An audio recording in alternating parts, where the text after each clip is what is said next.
Happy Thursday morning, everyone, and welcome to beautiful Mission Creek Regional Park in Kelowna, British Columbia, and Canada. I'll start adding that now. I think we're getting viewers from other places around the world. So welcome, everyone.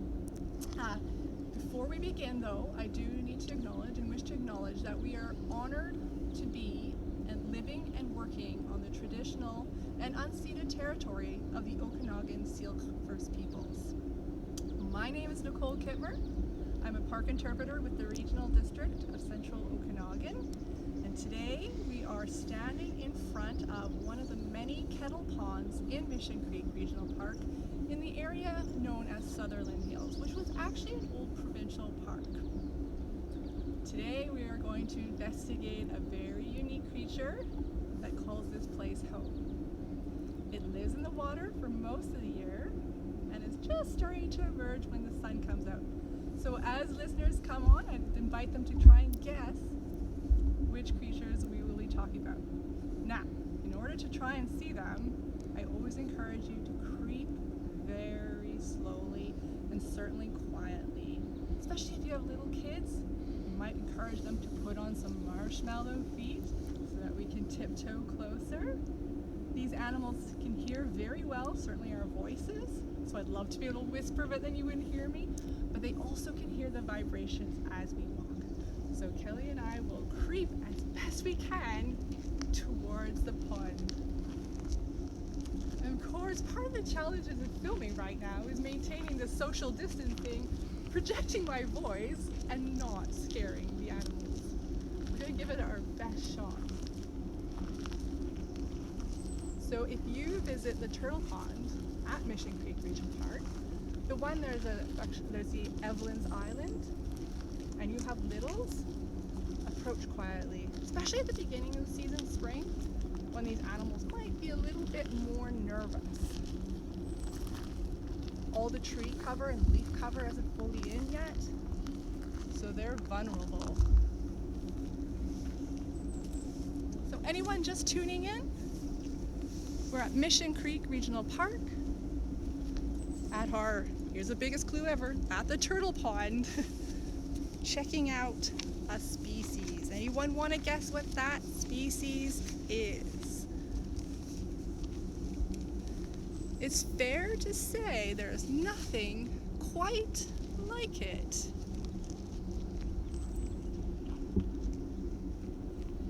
This is usually when we get to see them. I don't have high hopes, admittedly, today.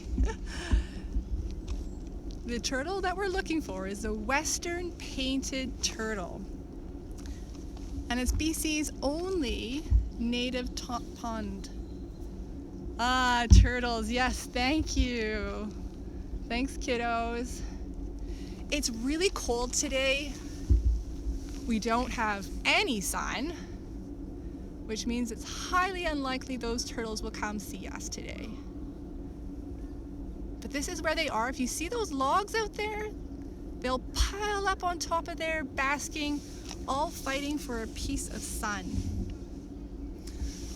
The western painted turtle is a curious, certainly charming creature that calls this small pond home. It can safely find food, water, and shelter from the very busy surrounding city.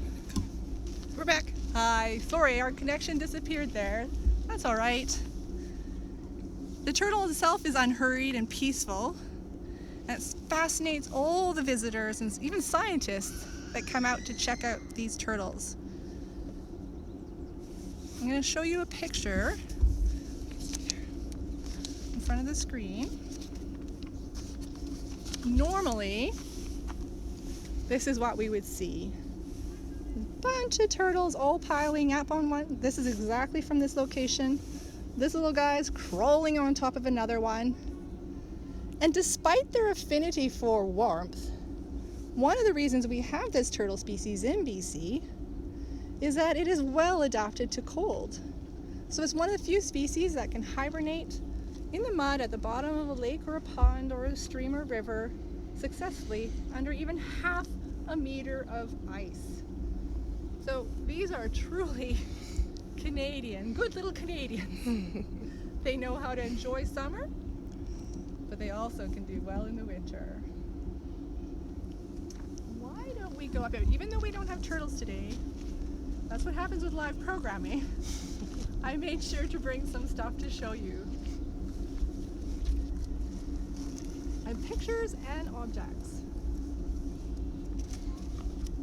This is actually the greatest place to view these animals. So we have a bench right at the park. And honestly, it's one of the best things to do if you have ever a break. Just come sit here and watch, listen. This morning we've got some wood duck here. We had a great blue heron when we first approached. We have mallards. Yes, parents, there are snakes here when it's warm as well. Hummingbirds. It's a fantastic little spot. So what do these little Canadians, these perfect little Canadians look like? Oops, here we go, ripping up my picture for you. So they have an olive green skin, quite dark, with yellow striping on their heads, their necks. The underside of their shell is here. It's called the carapace, and it has this orange, as does the underside of their plastron, their top shell. And that's where they get their name from, Western painted turtles. They're quite attractive. I'm gonna gather a shell out of my collection here for you.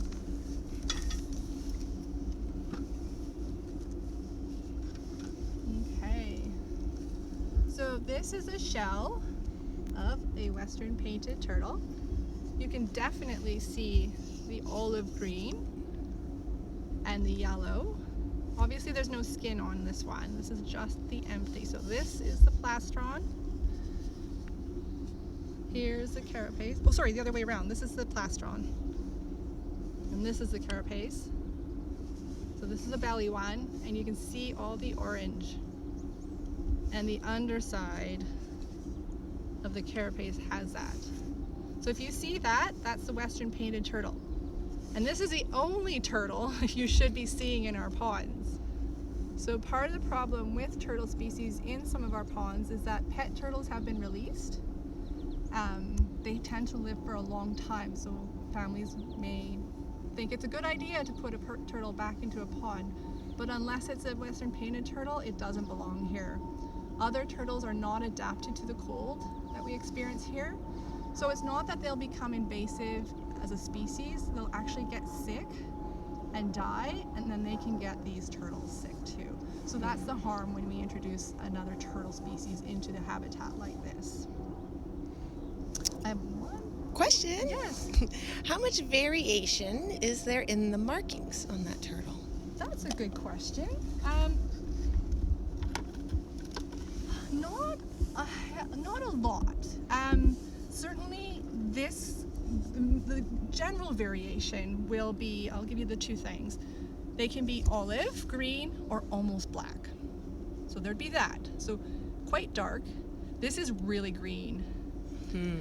The underside can be an orange or a red. And depending on, like for instance, if this turtle had slid down the bank into the water, it certainly wouldn't be as bright. This is also coated with something that tends to enhance the color. But yes, red or orange, different variations of those colors as to whether they're really bold or less bold, and then black to olive green. Now, the striping on the neck, this one hasn't got colors. So this is a preserved Western painted turtle. So you're not going to have the brilliant colors, but you'll still get an idea about the coloring there. So it has, Here we go. that work? Mm-hmm. Now there's one other species that may be found, and again, it's not a native species. We don't actually want it in these, and I'm just going to gather a picture here. Sorry, I'm going to pause here for a moment. has to do with that space. So we also have this turtle occasionally, and this is called a red-eared slider, and it has this part here, the red or orange kind of behind the eye, hence the name red-eared slider. So if you see that, you know you do not have a western painted turtle. There'll never be enough variation in their coloring. They will never have red or orange on their feet, their limbs, on their neck, or their head. So that would be one big difference. Now, turtles are omnivores, as we are. When they're young, they tend to be more carnivorous. So the young will eat more of the animals that we find in the pond. As they age, the adults will become more herbivorous. They'll eat more plants, so algae, but they'll even eat carrion. I've seen them. There might be a deceased fish in the pond, and they won't hesitate to eat that. They're very opportunistic. They don't have teeth. They have more like a plate in their mouth, and their tongue is more fixed than ours, so it doesn't move around as much. So they actually can only eat underwater too. So whatever they eat, they'll pull underwater to eat under there. So having water helps them swallow. So everything they eat will be underneath. I'm just going to bring out one more shell. I have some names of turtles that people have had as pets. Oh, please share while I do this. Thanks, everyone. I had a red-eared slider named Wilbur as a kid. Yes. And my brother had a yellow-bellied slider named Rex. I've never heard of that kind, yellow-bellied slider. Yellow belly. There's many different species. How long did you have your pets for? Let's see if RK Kids gets back to us. Because turtles in the wild, or actually even in captivity, can absolutely, these ones could live to 50 years. Once they're adults, they face a lot of predation at an earlier, especially eggs. The eggs can be predated upon, and then of course turtles crossing roads. Right. Is always, and we're going to talk about that, is always a problem. So, but once they reach adulthood and they're in a safe place like this, they tend to do quite well. Now this is also the difference between the shells. Again, this is a red-eared slider shell. So you can even see small differences. For instance, the waving here at the back end of the shell is quite jagged and bumpy, whereas the painted turtle is smoother. So it has a different look to it. Looks like the same number of plates, or what would you call those? Right. 1, 2, 3, 4, 5. 1, 2, 3, 4, 5. 1, 2, 3, 4, 5. Yeah, they do. We got an answer. Oh. Easily 10 years. Okay. And then, as two males, they fought a lot, and we gave one to a friend. Yes. Okay. Yeah. Yes, they are a long-term commitment for sure. They have a very special diet needs too. So having a pet turtle is a commitment, and you need to research and talk to experts. Absolutely. So, given that it is spring right now, very, very cool start to spring. So what's happening right now? So the turtles do hibernate over winter, so they'll be at the bottom of the pond in the mud. And then when the ice comes up, they'll start to come up. Now, spring is breeding season for them. So the females, so some differences, sorry, between the males and females. The males have longer claws. So if you are looking at them and they have longer claws, and you can compare to, the males have the longer. The females may be larger, but again, you're gonna have a variation of aging in the different turtles here too. So the females will be typically chased if there's one that is mature, and they don't mature until they're about 12 to 15 years old. So when they're 12 or 15, they're mature and they're ready to mate. Any available males around will chase that female, and the first to encourage her and get to her will take his long claws and stroke her head and try to convince her to go down to the bottom of the pond. Everything from there on is very brief. She will come and lay her eggs in the summer, so June, July, and that's when you may see turtles crossing roads. So what they do is typically dawn or dusk, they will come out of the water And when they do so, they're very cautious, so they're scanning for predators. And then once they think it's safe, they come on out and they're looking for warm, generally south-facing slopes where there's sandy or loose soils that are easier to dig in with fewer rocks and plants covering it or grasses covering it. They'll make their way there. They'll start digging with their front claws and paws, but at the end, their back end is much more powerful, so they'll turn around and start digging. And they kind of do a funnel-shaped nest in the ground, and they'll deposit their eggs in there one at a time. Again, some variation there. They might have 6 to 15 eggs generally. Once all the eggs are laid, they cover it back up, and they take their plastron and they tap it back down, and then they'll go back into the water. Those eggs, the hatchlings, emerge September, school time, and many of them will actually stay in their nest over winter. So at that point, they're subject, certainly as eggs, to predation and even as hatchlings. So if a species does find them, which is a great reason to have your dogs on leash, they can smell them. They're not that deep, they'll dig in there. But in September, they'll be hatch. When they hatch, they're tiny, tiny, tiny. They'll spend most of their time there in the winter. I've actually got one here. I don't know what species this is. Oh, sorry, I'll start with an egg. These are preserved turtle eggs. I don't have an identity on the species. They're typically white. Some of the coloring has come off of here. They're more long than they are round. More like almost like a chicken egg shape versus a round egg of an owl. Big. They're quite big. Eh? Now, of course, turtles are reptiles, so they will emerge as they would look as an adult. So they don't go through, they're just miniature versions. Now they'll come out again, actually very soon you can start seeing them come out. So another time when you have to watch the roads, I usually see Mother's Day in this park and also at Shannon Lake Regional Park, where we also have painted turtles. The littles come out. Now they'll come out overnight typically, but if you're fortunate enough, early morning, you can go out there and see them. I kid you not, they're the size of a toonie or a loony. They're tiny. So sweet. The grasses are always taller than them.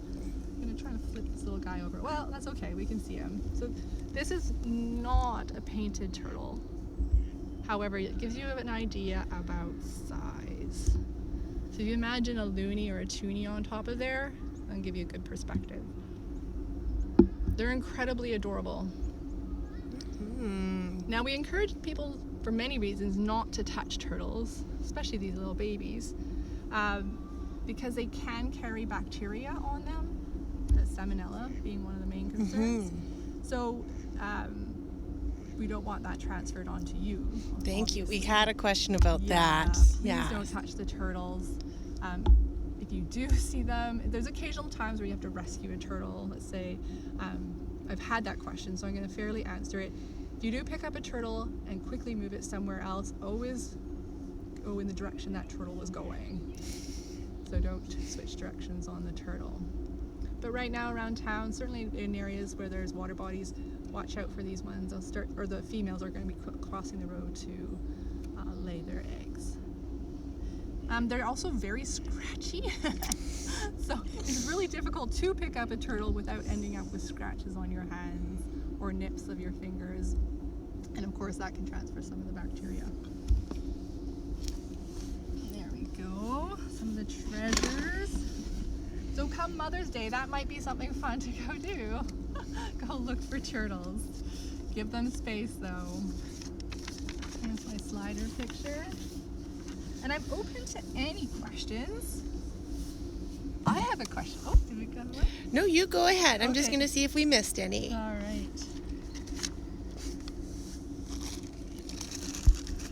Oh, yes, about the preserved turtle here. So that is a real turtle dried up, or is that a reproduction? No, this is a real preserved turtle. Thank you. And that's interesting to ask.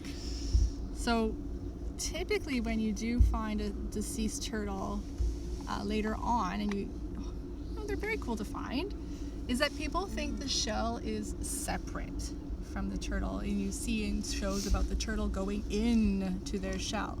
certainly they can retract into. It's part of what makes a reptile.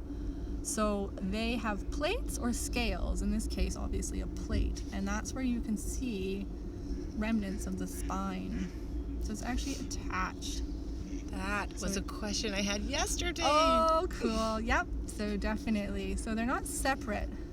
They shed their skin as they grow, but it won't be like a snake shed though, where you can find the whole thing. It's more like we've got a burnt skin, burnt leaf peeling off of them.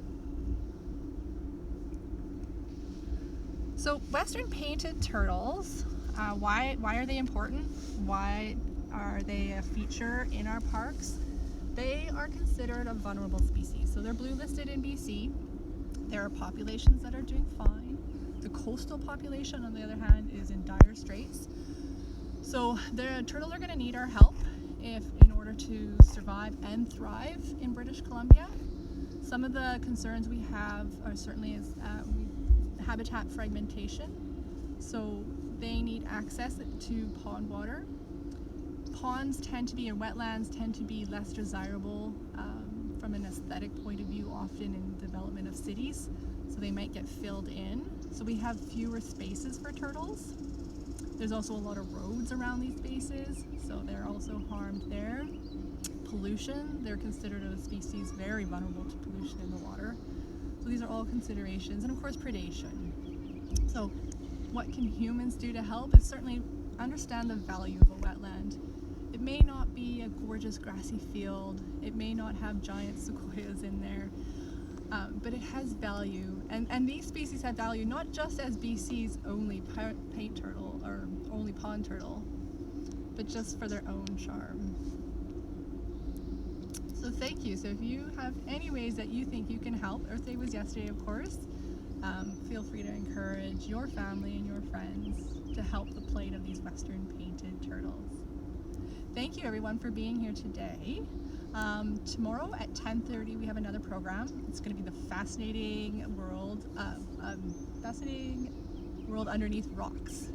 Universe under a rock. Universe under a rock. There we go. I know it's fascinating. It's going to be. So what is underneath a rock? And then on Saturday it is, help me here, I forgot. Oh my goodness, that's really bad. I'll cheat. That's okay. Yes. You can find Wild neighbors, porcupines. Yes. I remember now. Yay, we're going to talk about porcupines on Saturday at 1. So feel free to join us those times. We'd love to see you. Thank you very much. Thank you.